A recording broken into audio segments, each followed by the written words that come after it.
Assalamu alaikum mes frères, on se retrouve pour une nouvelle vidéo. Cette fois-ci, on va débrief le groupe J, le groupe K et le groupe L de la Coupe du Monde. On va faire ça rapidement parce que je réserve vraiment une longueur de vidéo un peu plus importante pour le pronostic des 32e de finale. Donc, qu'est-ce qu'on peut dire? On peut dire que l'Argentine était largement au-dessus des trois équipes qui étaient dans son groupe, sans forcément briller.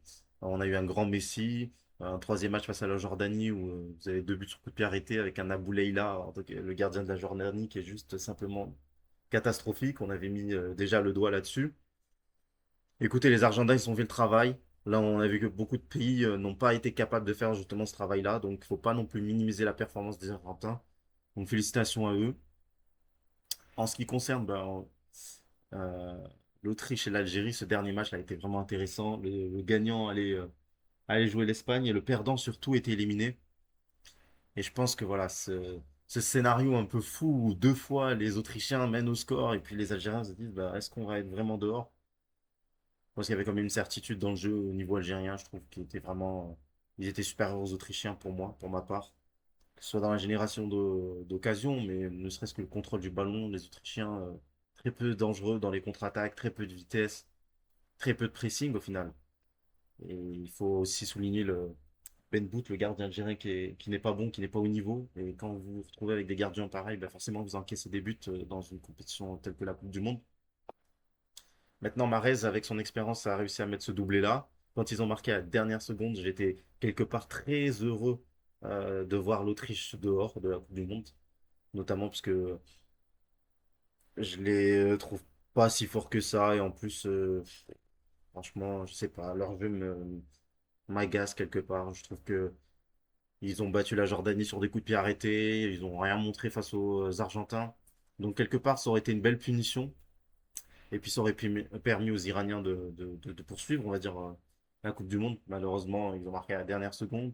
Donc ça prouve qu'aussi, quelque part, ils ont voulu aller chercher une preuve de résilience, la volonté de ne pas se faire éliminer. Donc voilà ce qu'on peut dire sur ce groupe-là. Félicitations bah, aux trois équipes. L'Algérie qui va devoir jouer la Suisse, ça va être délicat, on en parlera plus tard.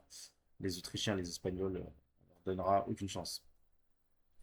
Le groupe K, Colombie, Portugal, Congo, Ouzbékistan. Bon, ça va être simple. Les Portugais, à partir d'aujourd'hui, je vous boycotte. Je vous boycotte. Je fais de la hate watch et je l'assume. Je l'assume parce que normalement, vous étiez censé finir premier de ce groupe-là et nous offrir en quart de finale Argentine, Portugal qui aurait été sensationnel pour la dernière Coupe du Monde de Messi et de Cristiano Ronaldo. Ça aurait été juste magnifique, rien que pour l'histoire. Et le fait que vous m'avez privé de ça en proposant du football de merde sur trois matchs, faut dire la vérité. Faut dire les termes. Que ce soit face au Congo, c'était horrible. Là, face aux Colombiens, c'était catastrophique.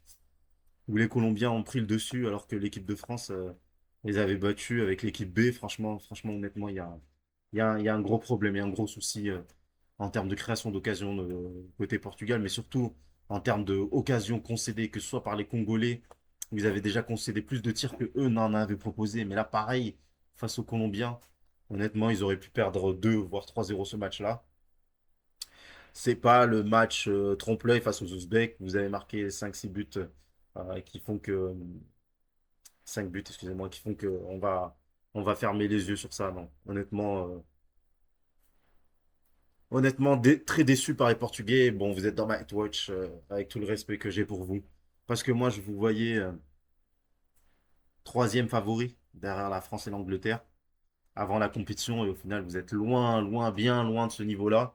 La preuve, vous n'arrivez même pas au niveau des Colombiens. Et là, c'est très inquiétant. En ce qui concerne la Colombie, on avait déjà débrief le match 1 face au Ouzbékistan. On va pas faire long feu là-dessus. Je pense qu'ils ont été supérieurs aux Congolais. Ils sont allés chercher la victoire en étant protagonistes.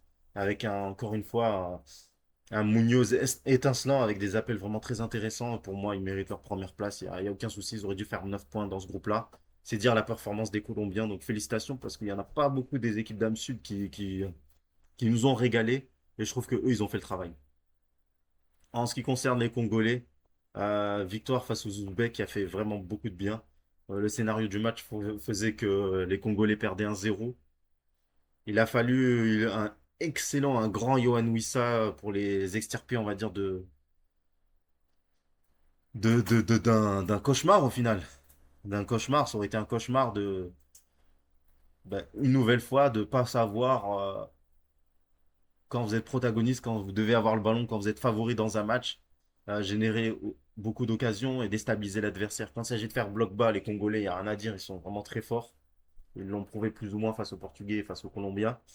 Mais quand il s'agit de faire le jeu, c'est beaucoup plus délicat.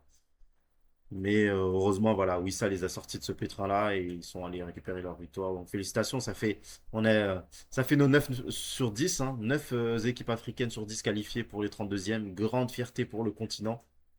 La seule déception, c'est les Tunsis.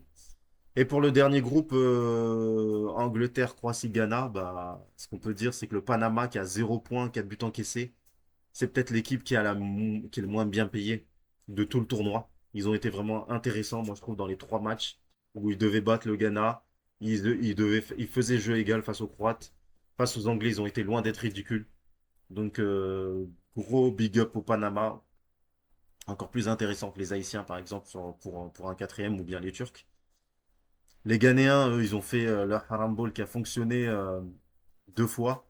Donc, une fois face aux Panaméens lors du premier match, mais surtout face aux Anglais. Lors du deuxième match, un handball comme pas possible. Mais bon, on peut pas leur en vouloir hein, quand vous jouez les Anglais. Forcément, vous êtes obligé de jouer de cette manière-là. Face aux Croates, ça aurait pu fonctionner, mais les Croates ont quand même généré certaines occasions assez intéressantes. Un match plutôt décevant dans l'ensemble. Une Croatie dont on va pouvoir mettre un point d'interrogation sur son réel niveau.